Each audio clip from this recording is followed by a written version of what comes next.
Welcome, in front of me is Google Pixel 8, and in this video I will show you how to change DPI settings on this smartphone.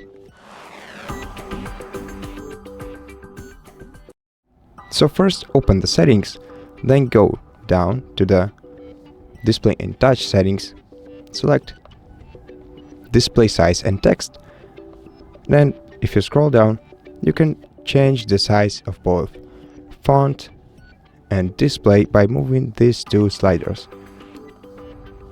You can also decide whether you want text to be bolder or outlined by switching these two toggles below.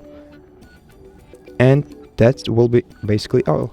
So thank you for watching this video. If you liked it, consider subscribing to our channel, leave us a like and a comment below, and I'll see you in the next one.